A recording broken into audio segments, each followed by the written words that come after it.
to let Yeah, them I've in. got the lobby. That's fine. Thank you. Appreciate it. And there's a way to set it automatically so that anybody can come in.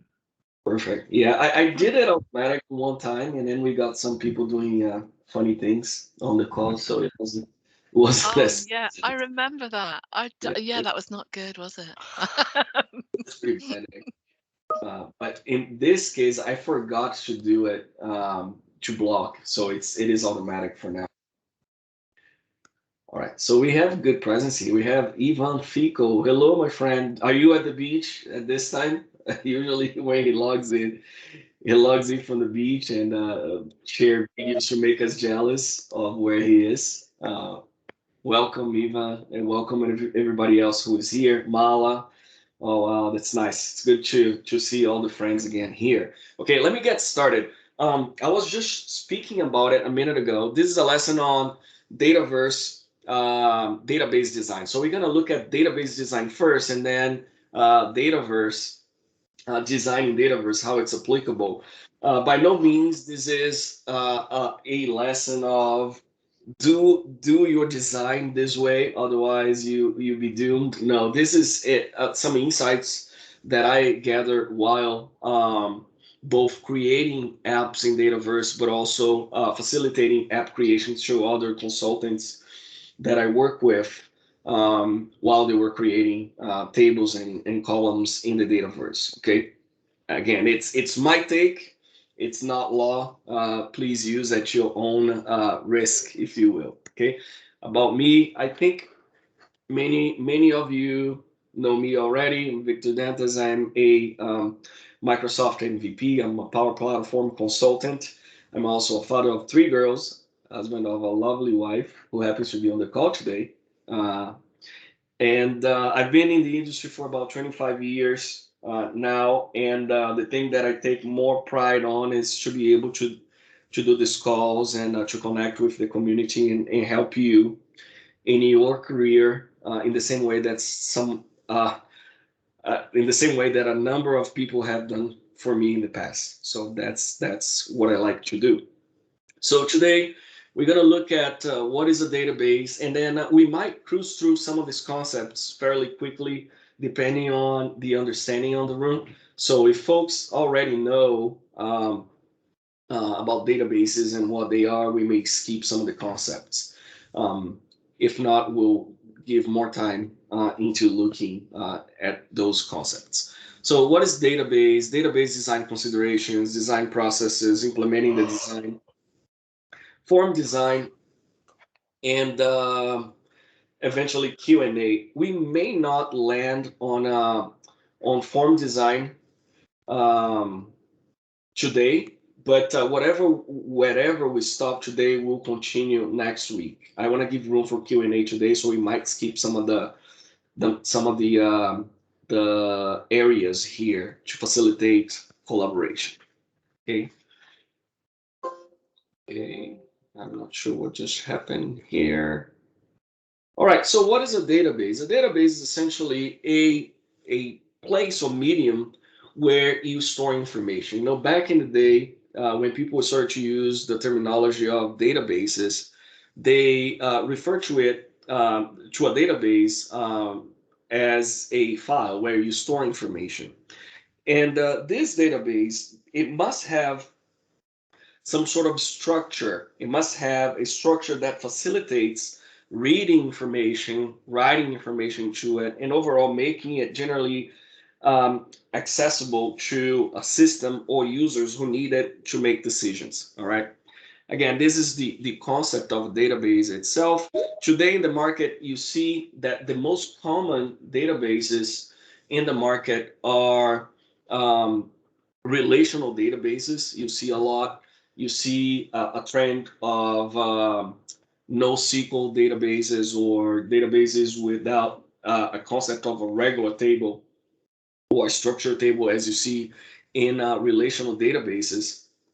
And then finally, you have still a lot of companies using spreadsheet as databases. I mean, I'm not going to condemn the practice. People still use it. It's easy for you to implement something or even a system around a spreadsheet, but it's not something that is scalable. Okay. But it can be considered as a database as well.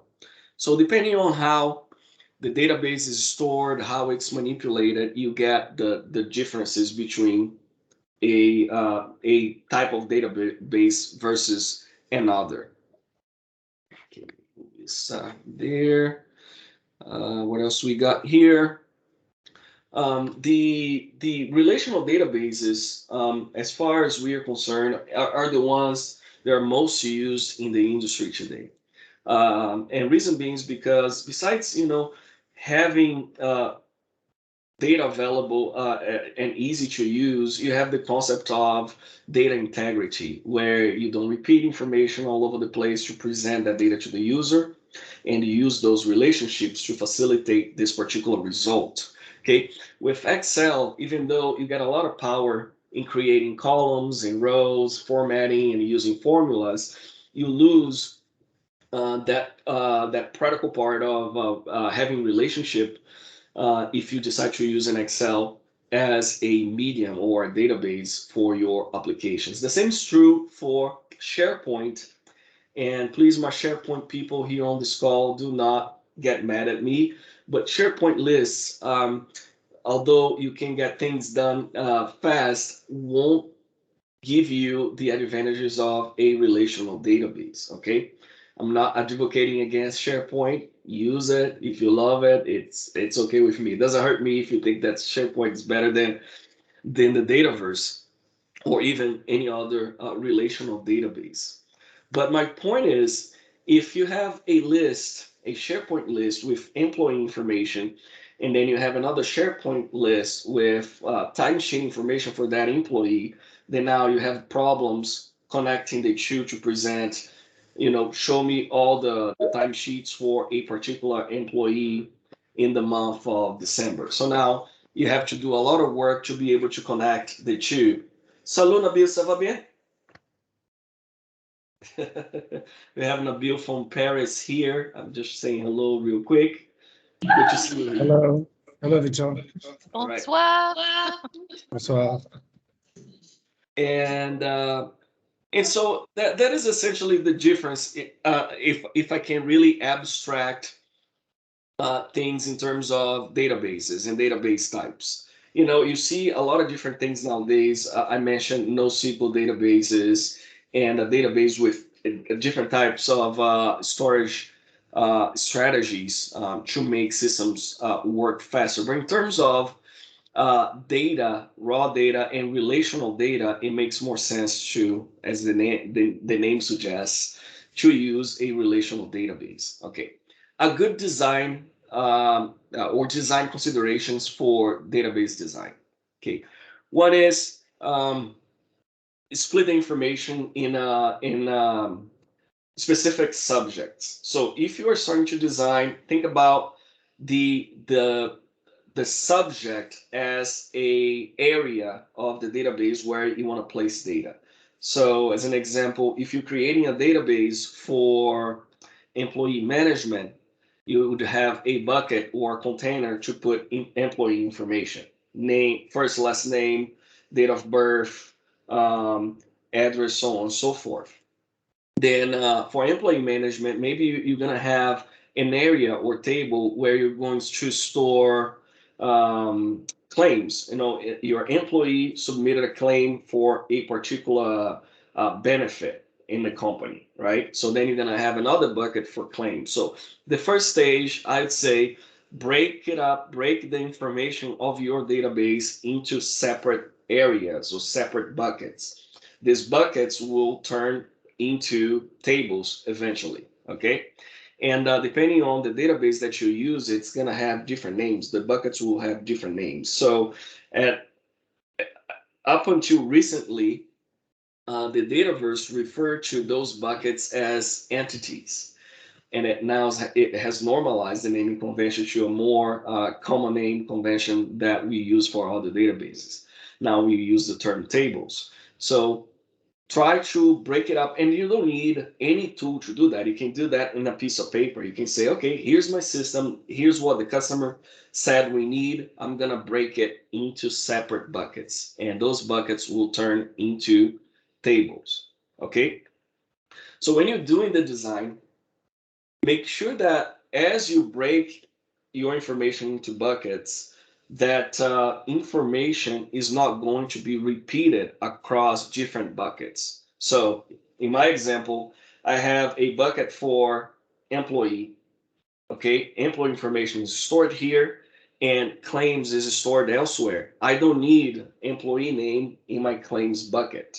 I can just maybe store an ID or common information that I can go back to the employee bucket, gather that information and present it to the user, okay, or present it to another system. But the idea is put the information in a bucket and do not repeat that information. And you can do that into phases. You can start the assessment, come up with these areas or buckets, and then after you've done the first time, go through them again and then revise and see if there are more columns or pieces of information that have to shift from one place to another, okay?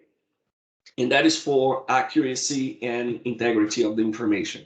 Reason being, going back to the Excel example, if I have a file, an Excel spreadsheet for employee information, and then another Excel spreadsheet for claims, and I happen to have information repeated in both files, if somebody gets married and change their last name, I now have to go to all the other places and make changes to that name in other buckets or in other files for that matter. So we want to avoid that in a relational database at all costs. Okay. Another design consideration, we need to make sure that we design the structure of the database in such a way that it accounts for data processing and reporting needs. So if my information is all over the map, now I have to go through, 5 to 10 different hoops to present information concisely to an end user through a report, then I have problems. Okay. Now, the considerations that I touched here are mostly in regards to relational databases where data integrity is very important. Now, there are cases where you need to sacrifice data integrity to ensure that you have good performance, be it performance for development or performance for execution of code. And in those examples, we may not really go through them today because they skip the Dataverse limit there that we have, but you have those examples in data warehouses where the end goal of a data warehouse is to load massive amounts of data and present it to folks maybe in upper management concisely. So at that time, integrity doesn't really matter. Data integrity matters, but duplication wouldn't be a factor.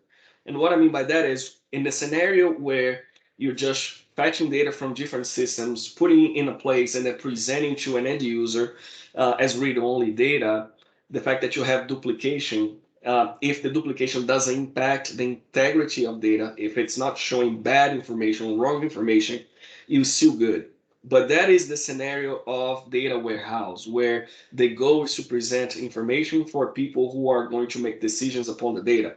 It's not necessarily the day-to-day operations of a company where you click here, you need to change a phone number of an employee, and now that phone number is everywhere. You need to go to 10 different tables to make that change. So I hope you get the difference between these types and why for relational database and specifically for Dataverse, we have to have a concise design. Okay. Any questions so far? If you do have questions, I don't mind if you raise your hand throughout the presentation and interrupt me. I don't really care too much about it. We can talk about it whenever you have questions and concerns. Okay. All right. So database design Liftoff. So those are 4 points that I use. Again, a little bit of repetition from the last slide, but you determine the purpose of your database. It can be just a statement, maybe a 3-line statement. And the purpose, that particular statement will guide you through the process of developing and maintaining that database. What I mean by that is, if you have defined the purpose of your database as being employee management, you may start with an employee table and then a claims table. But because of your statement, you make room for that database to evolve over time. So I have claims today, then I can have expense reporting, travel expense reporting, whatever the case may be. You can expand the database over time. But the scope of these databases is still employee management. You're not going to come back here and say, oh, I want to create a table to manage the weather, for example, something that has nothing to do with the core goal of your database. Um, so that is point one. Point two, find and organize the information required. So if you're working with a customer and all that the customer has provided to you is a PDF form, you can still decouple that PDF form into data elements, being like data buckets. I'm going to use this analogy a lot. And then from there, you can take the pieces of information related to each bucket and then break it out, put it in the bucket. Okay. So with two, if when you have done number two, you go to number three, you start to divide that information into tables, which is this process of bucket one is employee. So first name and last name, I'm gonna move from here to the employee table. And then finally, as you find these pieces of information, you break those into columns. Again, first name, last name, email, phone number. So that's how I go about discovering what fields I need to create. Okay. And again, you don't need any tools to do this work. You can do that in a piece of paper. Sometimes for me, it helps to just do it, you know, on a piece of paper, start writing it down. It takes me away from the computer. I think many of you spend a lot of time in front of the computer. Maybe a good reason for you to step out and then do the design using a piece of paper. If you use an ERD tool, you can do it there as well, where you create your tables on a diagram format. There are many tools out there today that you can use for that purpose. I use paper. I like it. All right, and then you can go back once you have this initial design in paper. You can go back and then you can start identifying other key elements. The first one would be identifying what makes this particular record unique. If I speak about an employee, I can say here in Canada, and if my database is for Canada, the unique key for this table would be what we call C number, social insurance number. Okay, social insurance number in Canada. In the US, it could be SSN, social security number, so on and so forth. But if the unique ID is loosely defined in the assets that you have from your customer, you can go ahead and create one. I can give you something in advance. Dataverse will create its own primary keys, so you have no control over that, but you can still create elements that will render a record unique, at least for your users. When they look at it, they can say, okay, the unique key for my employee is email, so on and so forth. So you still, for the sake of database design as a whole, or as theory, you still need a unique ID for your table. Okay, and so the second step there in this refinement is setting up relationships. So now I have these different buckets all set up in my piece of paper, right? How do they interact with each other? Okay, so if I look at employee relates to claims. So an employee submits a claim. So one employee can submit multiple claims, I should say. So it's a one-to-many relationship. And we'll get into that shortly here. But start drawing these lines between the tables. if I add another table, payment for salary payment, then an employee has a relationship to a table that defines how much he gets paid, and then I may have another bucket for recording payments each month or bi-weekly, depending on the method of payment it is. Okay, but then I'm gonna look at my design and start drawing those lines. It's gonna go from employee to this place, from here to there, and then now you have a vision of how the tables interact with one another. Okay, then things will get a little more tough, I guess, on passing your design. And the third step there would be normalization rules. So I have to go through different steps to ensure that my database is concise, that I'm not duplicating information everywhere. And those rules are theory, essentially. I mean, this is not what Dataverse tells you. Dataverse will let you create whatever columns you want, or almost whatever columns you want. It will not control what you create in regards to normalization rules. Okay, so the first rule is that a field should store one piece of information only. And again, I can see some of the technical resources here already, looking funny and say, "Oh, that's not true with the Dataverse," and it is a problem with the Dataverse. The Dataverse itself breaks the first normalization rule. But again, the normalization, the first one is when you create a field, the field should store only one piece of information. It shouldn't store different things. For example, you may see in databases in the past where you have one column that has two phone numbers, for example, and then we say business phone number, and then you have first phone number, comma, the second phone number, or methods of communication, and then you have an email and a phone number and then another email tagged to the end as method of information, preferred contact information. That is bad design. Okay, a column should only have the piece of information that it's defined as its category. Okay, the second one is the second normalization rule or normal form, is that each field on a table uh, is if each field on the table is dependent of the primary key. So let me break it down for you. So if you have a table, a product table, you're gonna have the product ID and the product name. Okay. Then you go ahead and you create another table, and then you call it order product. So it's a list of products per order. Okay. You should not have in that second table the product name. Okay. So each field in a table should have a direct relationship with its primary key. Does that make sense? Okay. So again, you have an employee table. There's a phone number on that table.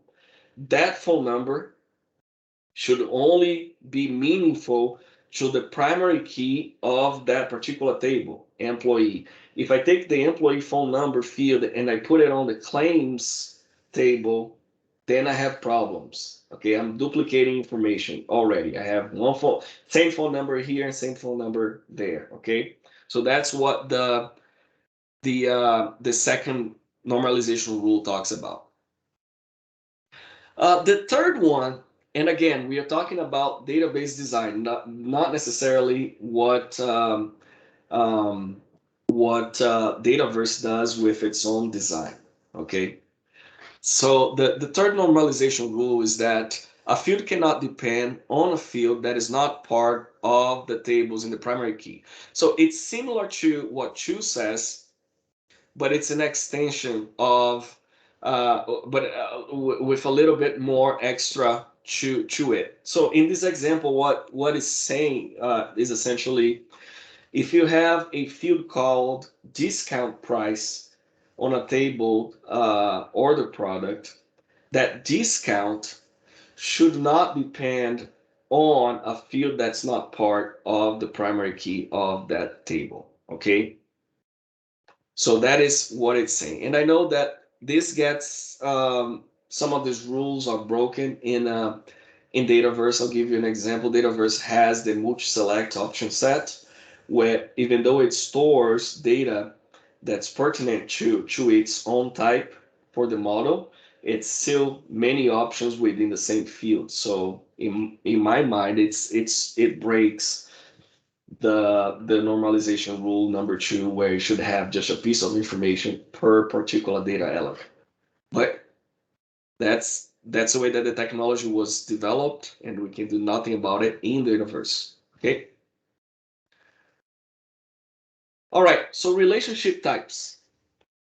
So I have some labels here that don't make sense, but don't get too caught up on it. One-to-many. One-to-many is a parent-child relationship. So you have employee, and employee can create multiple claims. So one record is associated to multiple records on the child, on the side of the child relationship. So it's one-to-many. Okay. You have one-to-one. One-to-one is essentially an extension of the core table. So I have a table called the employee, and my table has already a lot of fields. Okay, I have phone number, addresses, a bunch of fields. And for the sake of storage, instead of adding fields that will be null most of the time, I go ahead and I create another table and I establish this one-to-one relationship. Okay, so I'll give you a better example. You have a database that stores product information, and this vendor, he's like this customer is an Amazon vendor, so he sells anything from like baby clothes to medical equipment. Okay, now in the product table you can have name of the product, price, so on and so forth, and then you can create a specific table for product medical information. Now you have 200,000 records on the product table, and not all of them are medical products. And on this additional table, you're gonna have data only pertaining to the products from this guy that falls into the medical category. So in that scenario, you're saving space. If you think about okay. If you think about the database, if you can see the data, the raw data in the backend, essentially on a table that has this wide definition of columns, meaning all columns, all possible columns are part of the same table, you're gonna have a lot of fractured data stored. So you have one record in which the primary key is populated, the name is populated, and then 50 other columns are null, and then you have another record that has everything filled out. Okay, so in order to avoid that scenario, because the null values also occupy space in that particular table, in order to lose that space, we move some of those columns to another table, and then now I only have records on this table where I have data. Okay, so now I shrink this huge table that was really wide, made it smaller, and I have another table that's smaller as well, but besides being smaller, it only has records when we need to have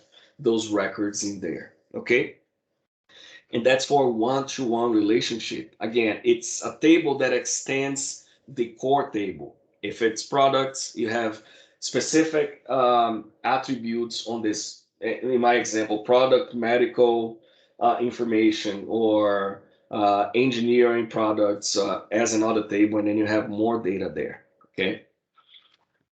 Many to many.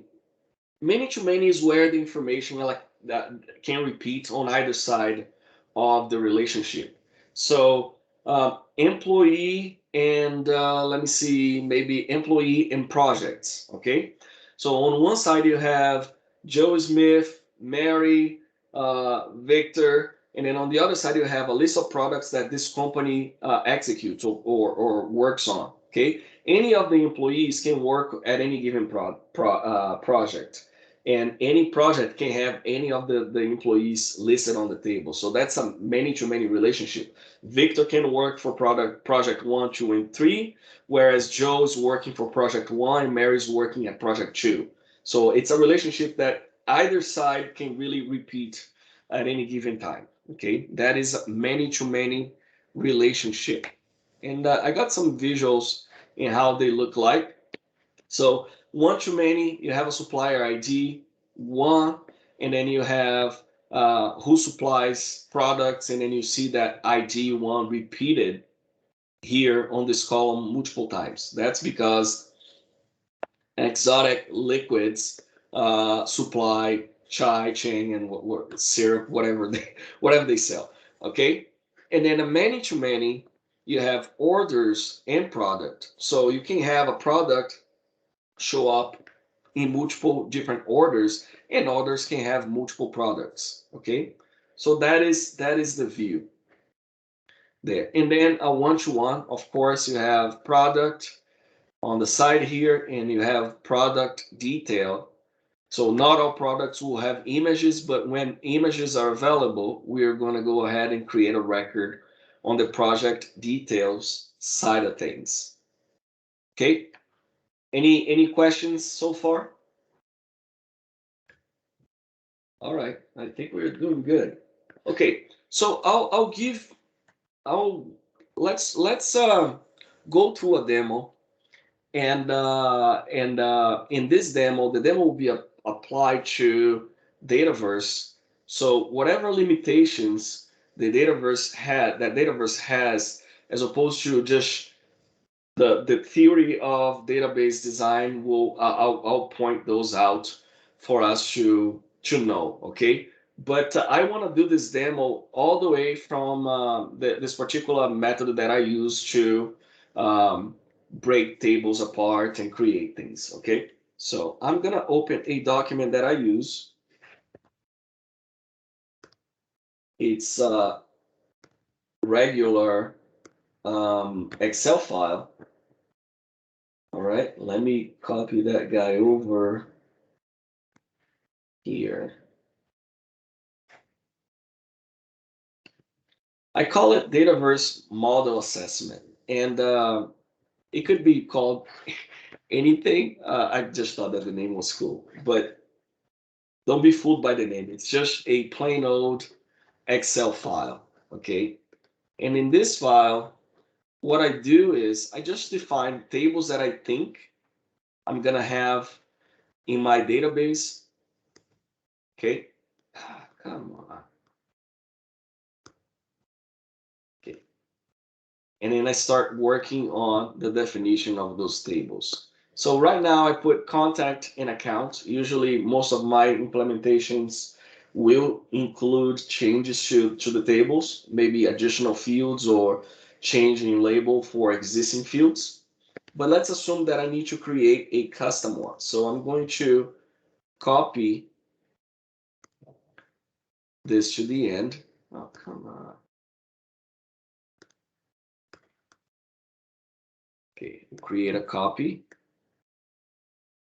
Move it to the very end. And my project will say that we are implementing Dataverse for a company that deals, that trades cryptocurrency. So the table will be called crypto. See, okay, I'll have a name, data type, text. It is required. And then if I had any other details, I would put the details here. Okay. The questions area, it is either for me to note some questions that I need to go back to my customer and ask, or for whomever is going to create these fields in Dataverse, they would have a space here to pose questions if they need. Okay. Description. So in here, if I was doing a regular database design, I would use more of the technical side type name, but we are doing this for the Dataverse. So the Dataverse, you have a type for description that works well called multi-line. And for this guy, I don't want to make it required. Okay. I can do current rate in USD. Okay. And in here, I'll make this field, I think the type in Dataverse is money, and I'll make it required as well, right? So that is one table. The other table, should do a copy again, sorry. The other table I will call transaction. Okay, so the I will have a field called number, data type. If I am able to, I'll call it auto number. I'll say the data type is auto number, have it as required field. Down here, I'm gonna do contact, or let's call it customer of type. We can call it reference, or if we want to be technical, we'll call it lookup, which is a foreign key to another table in the Dataverse. And I am going to point it to contact.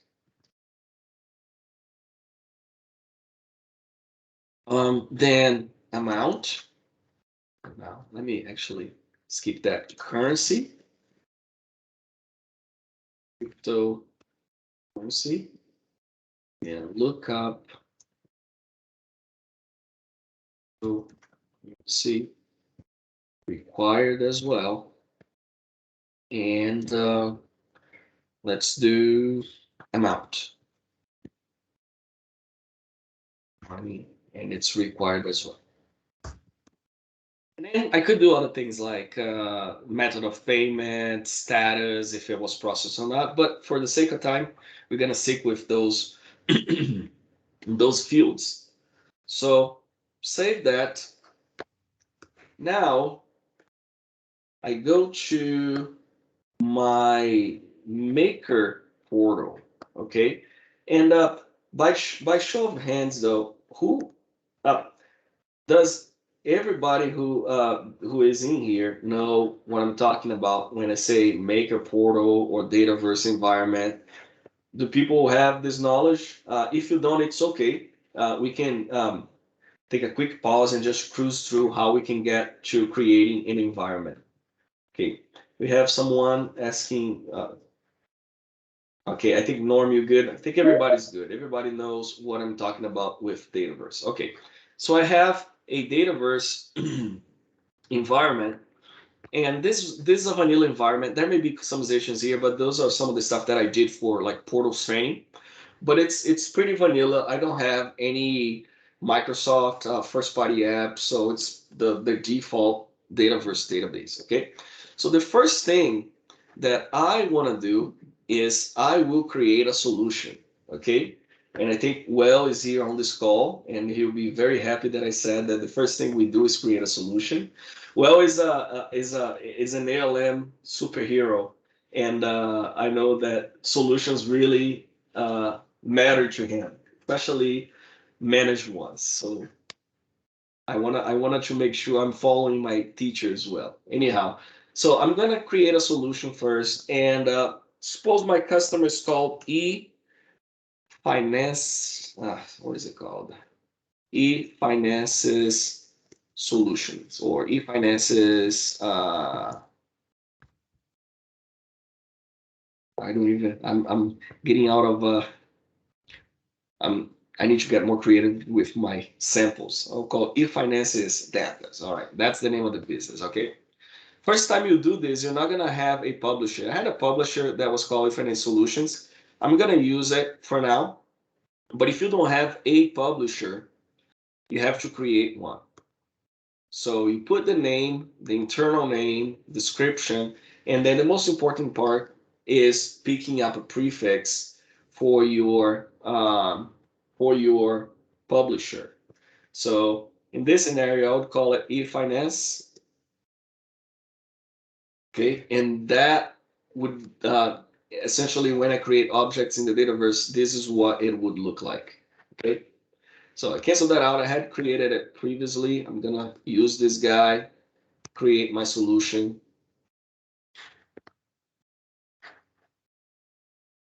So the solution is in place.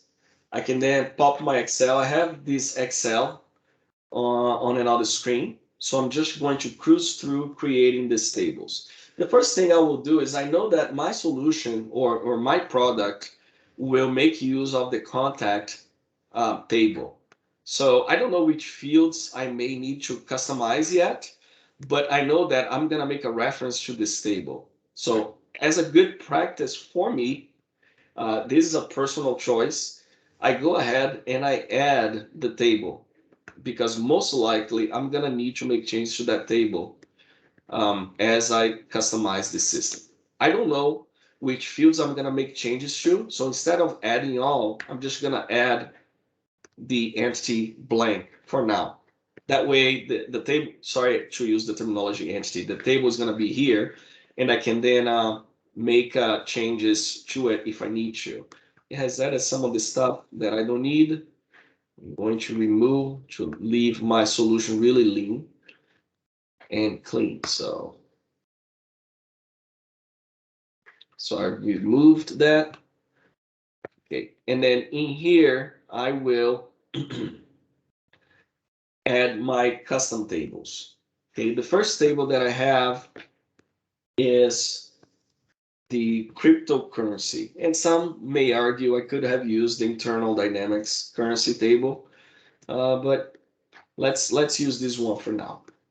It already comes with a primary column. So for those who really are getting into database and trying to understand the structure for Dataverse, when you create a table, it does create an additional column for you. And in this scenario, you can change the name of the column, but you cannot change the type. Okay. I believe, no, I think even in the classic, it's kind of locked out. It'll be nice though, and this is maybe something we take up to Microsoft. It'll be nice if we could at least do the auto number setup on this window. uh, the point is, if you have to do it after, you may not be able to use a column in the way that you want. Okay, so my point is, it'd be nice to have more features or more options here to configure a field, but we don't have it. So the other important thing to know is that when you create a table, Dynamics will create an index, a database index for the primary key and another index for this primary column. Okay, those are two different things. And where it really helps is when you have massive amount of data, if you don't have an index on a column that you're doing searches, for example, like the quick search that you just type a text and then you wanted that search to be applied to the name, phone number, email, whatever the keyword may be. If you don't have indexes on those columns, the query performance will be very bad. Okay, it'll be pretty slow. So Dynamics or the Dataverse will create those index for you, both for the primary key, of course, it will do it by default, and then it will do another index for the alternate key or the primary column. Okay, so I'll go ahead and save.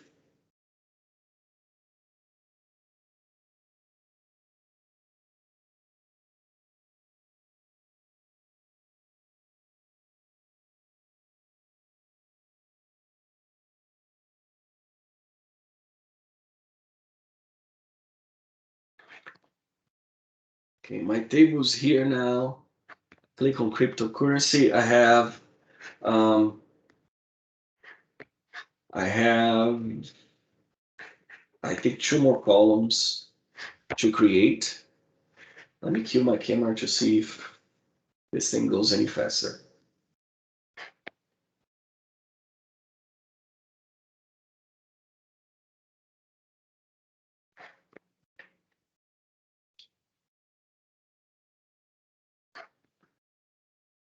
Oh man. That's right.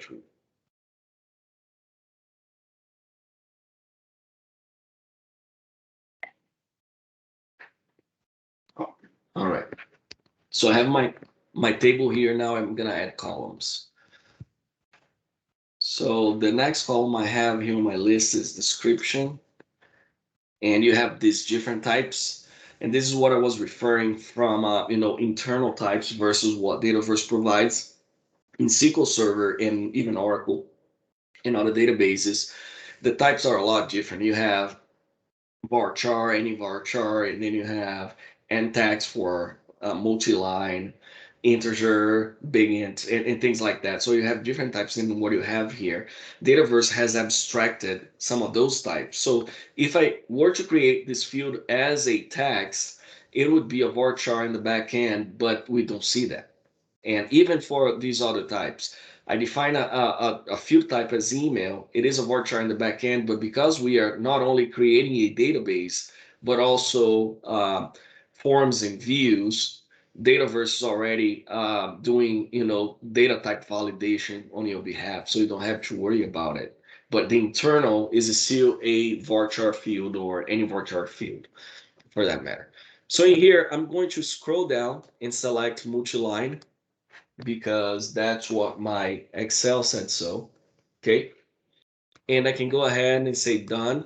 It has not created the field yet. It's still sitting here for me to save the table. And I really like this about this interface. If you use Classic, it pays a trip to the server every time you create a field. Whereas in here, I can create multiple fields and then save all at once. Now, having said that, it is a great advantage to be able to create those things all at once, but if you have to create like 100 fields or 50 fields, whatever the case may be, and you don't save, and for somehow you lose connectivity to the web and you get an error, then you're done. You have to do it all over again. So use good judgment when you are actually taking that approach of creating a bunch of fields all at once. What I do, I don't like this label, sorry.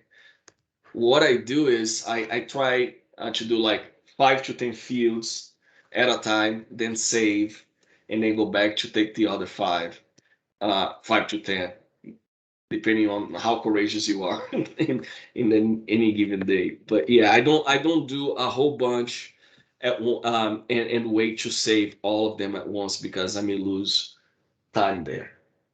Now, you created a table and you notice that there are lots of other fields that were created when you committed the name of the table. This is Dataverse creating all of the infrastructure that will be needed for things that we haven't really thought about yet. For example, I created a table and I decided that this table will use user and team setup to manage records. In other words, saying a person or a team can be responsible for one cryptocurrency. So if I have a team that deals, Bitcoin, I'll have that team assigned to that currency and they are responsible for managing that. So the Dataverse has created those fields for us, created by, delegate, created on, and then there'll be a few others, modified by, modified on, owner, so on and so forth. Dataverse created for us without us even asking for it. Okay, so this is not only a database, and I think that's what Microsoft was trying to get away from when it first labeled this thing a common data service, because it could imply to people that it's a database. You just throw information there and you read from it and you get to go. It's not necessarily that. And to prove a point is I just create a table. You'll notice that it also created forms. So not only I have a storage location to place my data, but I also have a form to input data. So if I want to expose this form to an end user, they can go in there and enter data directly on a form. And the form will respect whatever definition I have given, be it for field type or field behavior. So in here, the current cryptocurrency form has a name, then I will drag and add the description. I can go to format, make this field a little bigger, and I can throw my currency field down here as well. Oh, the current amount, current rate, sorry. You notice that there is a star here indicating that this field is now required, and the second one is not required. The name is recommended. I should have made name required as well. But anyways, what I wanted to show you is that besides creating the data, because you have defined different properties or behaviors for that field, you already get an UI that's ready to go, ready to use. So I mean, I am a coder for a long time, and I like to code. But when I saw this at first, when I was using Dynamics CRM 4, I fell in love with the platform because very quickly you can spin up an environment, create an environment, and you can make this app available to your company without a whole lot of work. I mean, you still have to define fields, do analysis, but being able to create an interface and having views and doing logic and all that in this short space of time, it's very good in my opinion. Okay, so we're gonna pause now. We have about 8 minutes. I'm gonna pause here, and we'll continue again next week. But I want to give room for folks to, if you have questions, to pose those questions now. Maybe you have questions around what was demonstrated, or maybe you're not really quite understanding the path that we are taking here to get somewhere. I'm game. Any question is a good question. I've got a question. Okay. Go ahead. I know you said that you don't have to use a tool when you're like normalizing, when you're dividing your data, I guess, into sort of like subject areas, that you can use Excel potentially, or you can write it on a piece of paper. For me, it really helps me to understand it if I have a picture, right? Now, I use when I do that sort of thing, I use Visio, and I've more recently had a look at a tool called Lucidchart, which is quite helpful because you can draw these, like entity relationship diagrams essentially. And I just wondered if there was any other tools that anyone has used. If like me, they like pictures. If there's any other tools that I've not come across that could help do that, because Visio can be a bit awkward sometimes, and Lucidchart, if you do much with it, you've got to pay for a license essentially. So if anyone knows anything that's good and free, that would be really good. Hi, I don't have access to the chat, but same as you, I started using Visio, and then I moved to Lucidchart, and now I'm starting to use Miro, and the Miro boards are quite helpful, and it has a lot of free icons, and you can export to Visio as well. So a lot of cool things there to try, and it's also, they have like a free one, so you can use it. That sounds great. That's a free product, is it? So you can just sign up for a. It is. It has a free version, and it's also there, like you can upload your own templates. So if you're using, for instance, like an architectural diagram, you can upload so other people can use it and modify it. So it's okay. It's useful. Yeah, I've seen it, right? I've seen it, but I thought it had to be licensed. So that's really, really good. Thank you. I'll give that a look, definitely. Victor, I can't hear you. Are you muted? I think. Okay, Rebecca, you can go for it. I think you have your hand up. Yeah, I just wanted to mention DrawIO, which is basically the free version of what Visio also does.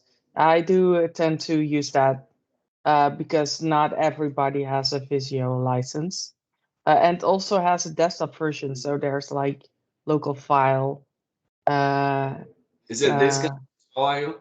Yeah, DrawIO. It's a web. They have a web version, and you can also use there's a desktop version as well. It's Nice. completely free. And they also have like this entity relationship things that you can draw relationship between tables and with foreign keys and whatnot. And Visio has it as well, but as I mentioned, like Visio licensing wise is not very friendly. Yeah, there is it really depends on the project. For me, I only do the ERD documentation if the client requires. If it's a POC, I don't do it. Being quite honest with you, I go straight to the table and then I work my way backwards. Meaning, you do the design in Dataverse pretty quick, and then you can go to XRM Toolbox, and then you can extract. There is a tool called the document metadata generator. I can't remember the name exactly, but it will give you all fields in the implementation. And then there is this UML diagram generator from Jonas that will create the model for you, but it's looking at the Dataverse in order to do that. I don't know if you can do the opposite direction. I haven't done it that way for Yeah, that. I've used those toolbox tools when you've got an existing implementation and you know you need to pull the information out to be able to see things. It's really, for me, it's like I like to draw it out. You know, it's easy. Dataverse makes it easy to go straight in and start building stuff, right? And I really like that about Dataverse, but for me, you mentioned about the data integrity and that you're having almost a single point of truth, right? And Yeah. and it for me, just to make sure that I've got that clear in my mind, I don't know, I just need to see it, right? Well, that's Visually, like No, that's very good. I think, I mean, it's more like I said in the beginning. We need to find a way for it to work. And the doc, depending on the size of the project, of course, it makes a lot of sense to have that because you have one central location that folks can refer to. And even before getting your hands dirty creating the columns, you can validate that design with the customer. The places where I'm very comfortable in not doing it is when the customer doesn't even know what a entity design diagram, entity relational diagram is. So I don't know. It's just me, I guess. I shouldn't be too bad to the customer in that regard. But yeah. But the point is, when even before you do the design for folks who are starting in that path, it's important to know where each piece of information should go. So the whole analogy of you have a bucket for this, and then you have a particular data element specific for that piece of data. You don't want to have 3 phone numbers in one field, things like that. I think that part needs to be well resolved in the mind of someone who is doing the diagram. Maybe some folks are able to do it directly on the diagram, or I mean, maybe some others are like me, they like the drawing part. I should be an artist, I suppose, but I picked IT. Norm, I guess you have a comment, question. Go for it, my friend. Thank you. I think Rebecca had her hand up before me. If she wants to go first. Oh, sorry. Oh, that's quite all right. Rebecca, did you have a question? No, I still have my hand up. Sorry. Oh, that's okay. All right, let me jump in. So thank you for the overview of how things are working so far. It's very informative. Thank you.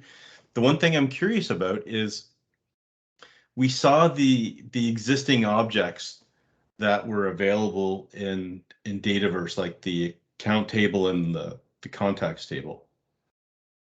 How do we learn about the other tables that might exist inside of Dataverse and what the purpose behind them would be?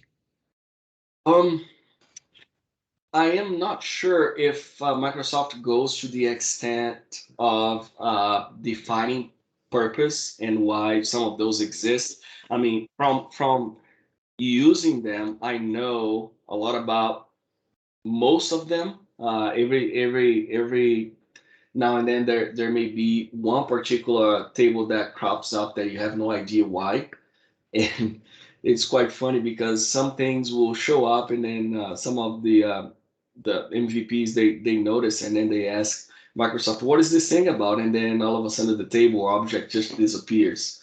Right. So somebody let that in by mistake. But there is one diagram. If I cannot find it now, I'll send it to the group later.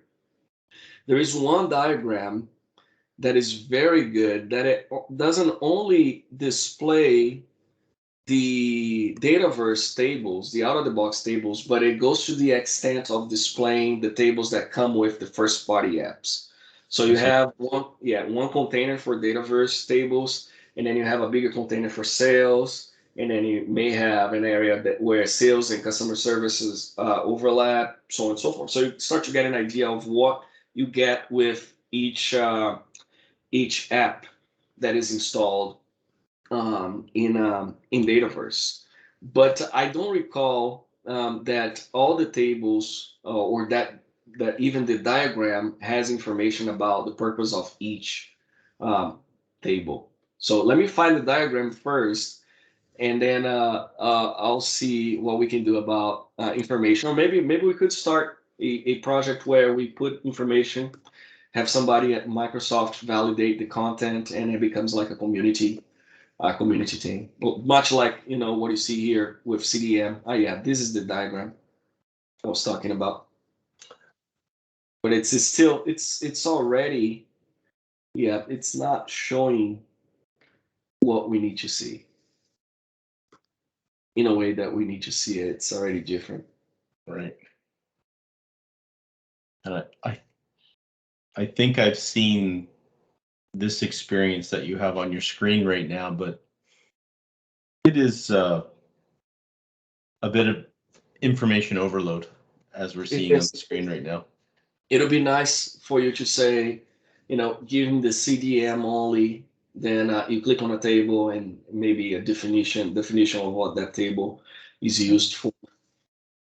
Yeah, this is crazy. All right, I'll try to get my hands on something like that. And if it doesn't exist in the way that we expect, we could start maybe a GitHub project that has just simple documentation on that. We got yeah, it's man. I think, did I get your name right? Thanks. My name is Lakshman. So thanks for sharing this session, Victor. So I have one question regarding the database. Okay, I'm working with the Dataverse along with SQL.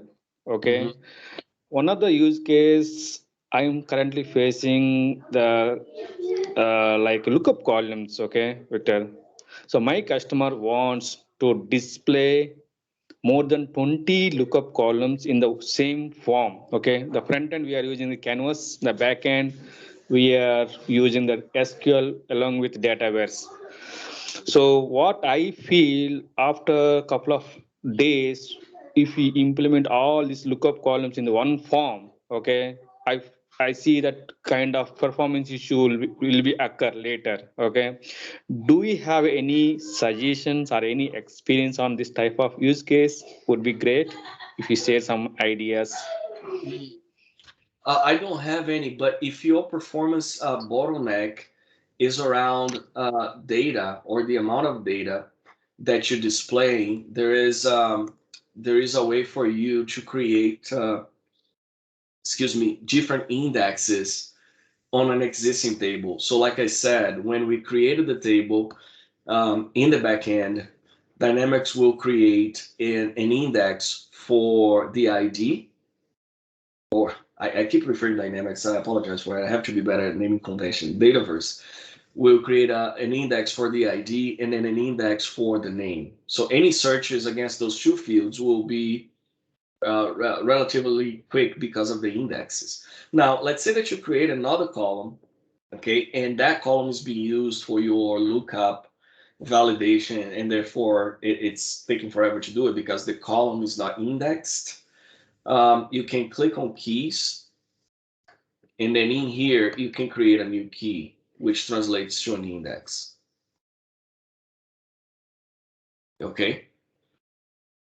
From the get-go, you'll notice that the multi-line field is not indexable, if such a word exists. Sorry if I kill English. Uh, but yeah, most of the other ones, or the other ones are, and then you can do combination as well. I mean, we could extend this conversation into like database indexing, how it works and whatnot. But if you think about a book, you can get to a topic or a particular area of the book because you go to the index, you see where that is, the page, and then you skip straight to that part, right? So the same with these indexes. If your queries will be based on a combination of two fields, then you should create a key that matches the two fields. Now, I haven't really explored performance metrics to tell you how fast it's going to be, against a certain amount of data. And I haven't really created as many keys that Dataverse starts to complain about. Because the whole thing about indexes, you have this trade-off, okay?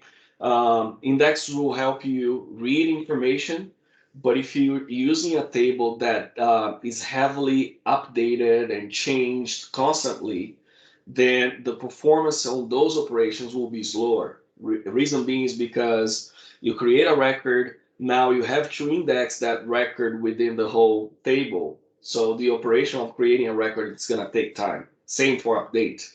You change the value of those columns who are part of an index. Now it's going to take time for those for the updates to be completed. So you have a trade-off between reading the information fast versus saving the information fast, or deleting for that matter, or changing the information, right? So if in your scenario, your bottleneck is reading the data because you have 20 lookups. So you select the first thing and then you do a text lookup against the other 19 fields, then I should say start exploring indexes to see if you get better performance there.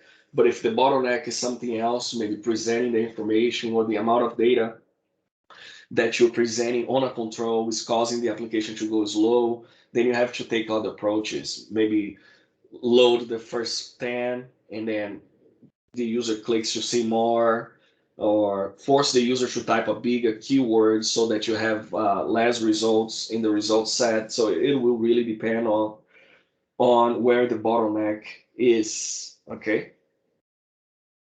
Yeah, thank you for your suggestion. Yeah, got it. Yeah.